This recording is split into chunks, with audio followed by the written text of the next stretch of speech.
Sevgili dostlar, bugün çok güzel bir tavuk dolduracağım. Malzememiz yer fıstığı, fındık, bahar, dolma baharı, kekik, karabiber, köri, adını söyleyemedim, kuş üzümü, tuz, tereyağı, sıvı yağ ve 1,5 kilo da pirincimiz var. Şimdi pirincimizin üstüne tuzu atarak sıcak suya koyarak başlayacağız. Önce pilavımızı yapacağız sevgili dostlar. Bakın şöyle bolcana tuz atıp bunu sıcak suyla ıslatacağım. Sonra görüşürüz. Bakın sevgili dostlar, pirincimizin üstünü şöyle bir parmak basacak kadar sıcak suyumuzu koydum. Sevgili dostlar, malzememizin içinde bademimiz de var. Bademimizi size söylemeyi unutmuşuz. Görüşürüz.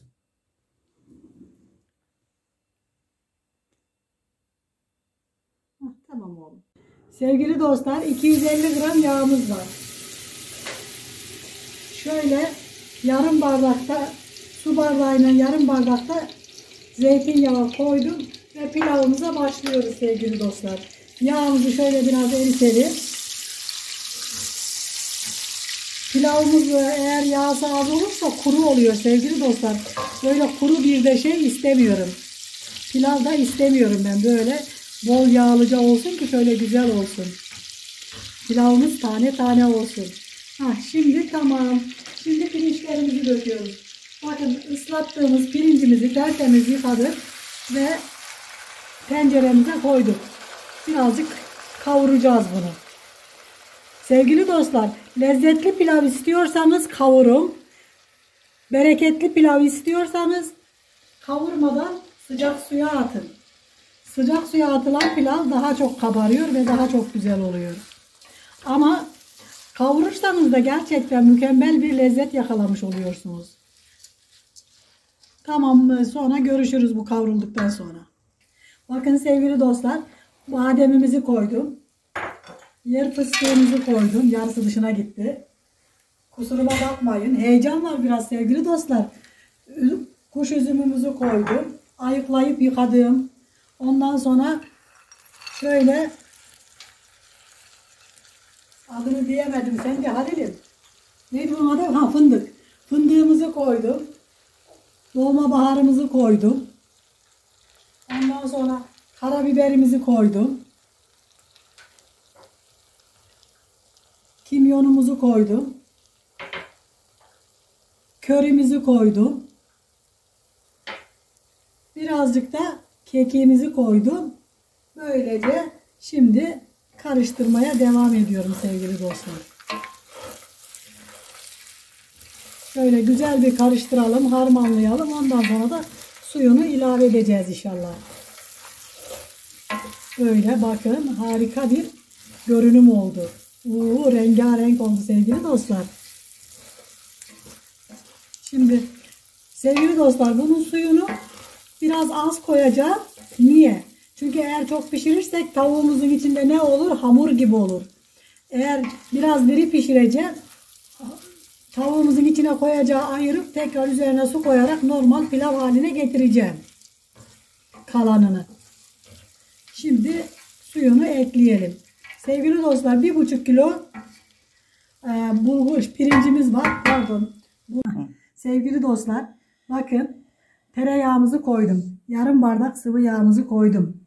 Ondan sonra şöyle birazcık köri koydum. Birazcık köri dedim ona sevgili dostlar. Affedersiniz ya. Özür dilerim. Zerdeçal koydum. Ondan sonra şöyle birazcık karabiber koydum. Şöyle bir kaşık kadar kekik koydum. Ve şimdi şurada küçük küçük 5-6 diş sarımsağım var. Onları da böyle güzel güzel rendeleyeceğim. Bunu tavuğumuzun sosu olarak düşünün. Sevgili dostlar, bu tavuğumuzun dışına süreceğimiz soslarımız. Şimdi böyle rendeleyeceğim, sonra size gösteririm. Şimdi 2 kaşık da ne koyacağım?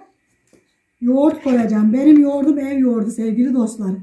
Onun için şöyle biraz fazla koyayım ki 3 kaşık koyuyorum. Siz hazır yoğurt kullanıyorsanız 2 kaşık yeterlidir.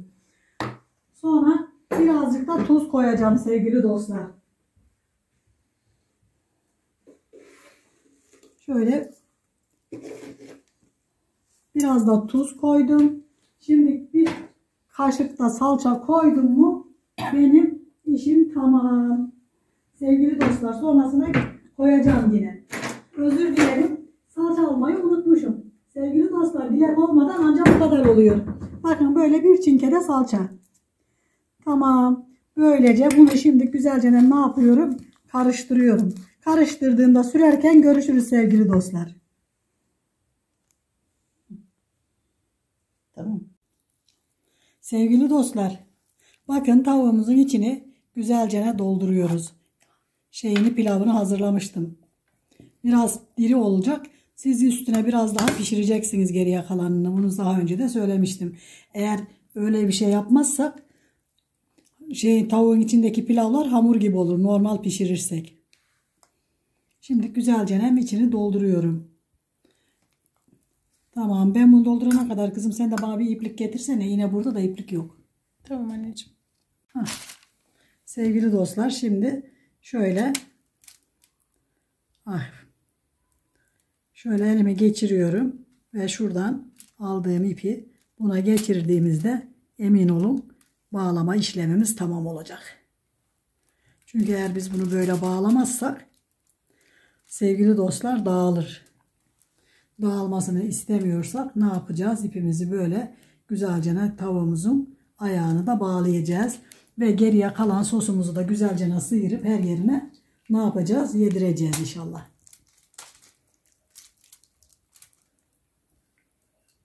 Bol sosluca bir tavuk oldu.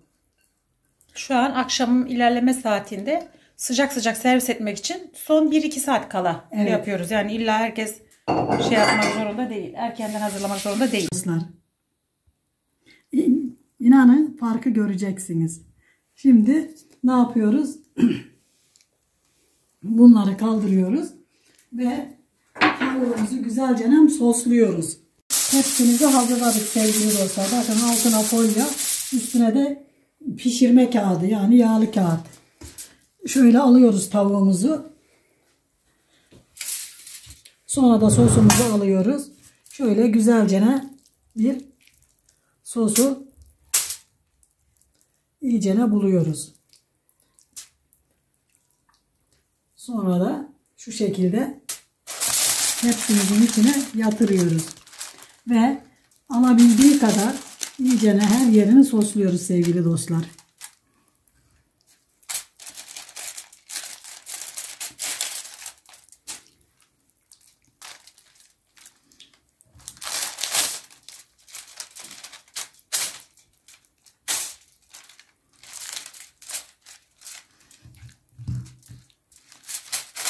Sevgili dostlar, siz kendi fırınınızda da yapabilirsiniz bunu ama ben mahallemizin fırınına yollamaya karar verdim. Peki kendi fırınımızda kaç dakikada pişiririz anneciğim? 1 saatte pişer.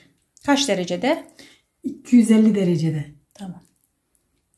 Bakın güzelce her yerini Şurası ettim. kaldı Leyli Sultanım.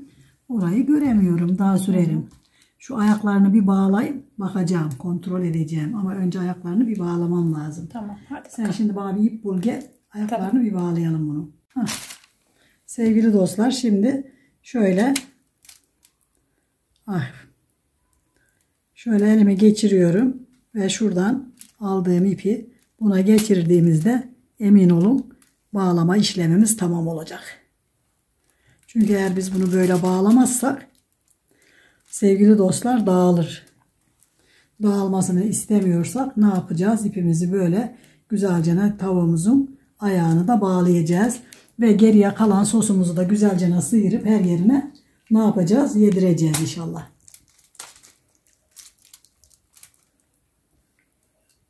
Bol sosluca bir tavuk oldu. Şu an akşamın ilerleme saatinde sıcak sıcak servis etmek için son 1-2 saat kala yapıyoruz. Yani illa herkes yapmak zorunda değil. Erkenden hazırlamak zorunda değil. Sevgili dostlar, bu şekilde önce burasını sıkıca kapatıyorum ve sonra da burasını böyle kapatıp sarıyorum. Folyomuzu sarıyoruz. Bu şekilde.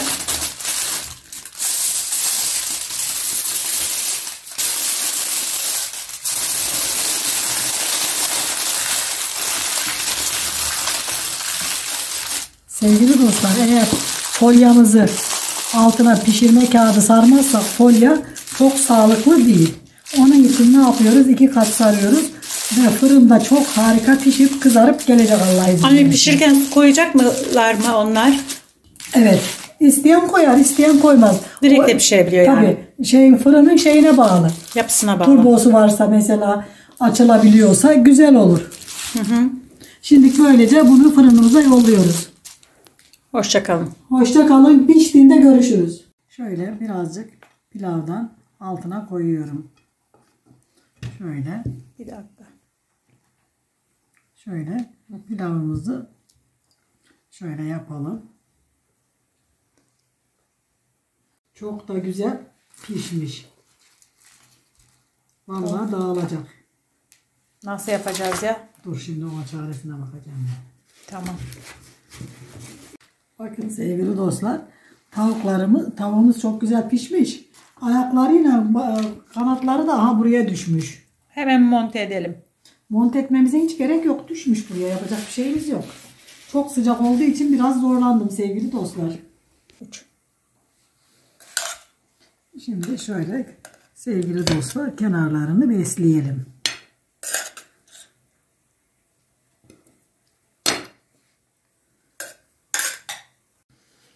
Şimdi şöyle bir de Allah izin verirse süsledik miydi?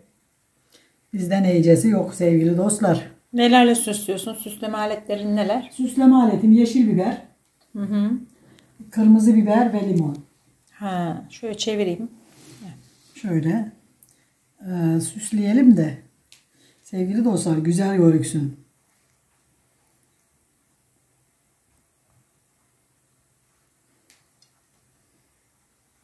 Bacakları monte ettik ha. Kollar da monte. Evet. Bence harika oluyor. Bence de. Pilavımızı da ne yapmayalım? Görselini bozmayalım. Tabii pilavımızın da çok değerli. Sevgili dostlar.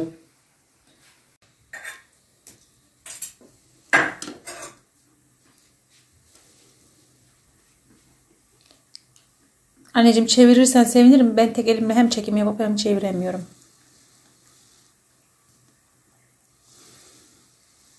Kapanış konuşmam. Yapacak olanlara kolay gelsin. Yiyecek olanlara afiyet olsun.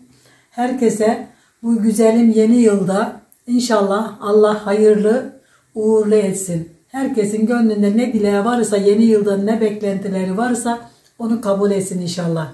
Hepimiz Allah'a dua edelim. Hoşça kalın. Allah'a emanet olun. Sevgili dostlar, bu arada size bir şey söylemek istiyorum. Neden bana yorum yazmıyorsunuz? Dediğime geldi. Şikayetçiyim vallahi sizden bak. Kusuruma bakmayın ama gerçekten şikayetçiyim. Bana hiç yorum yazmıyorsunuz. Bak ağlayacağım bir gün ha, ona göre. Hoşça kalın. Allah'a emanet olun.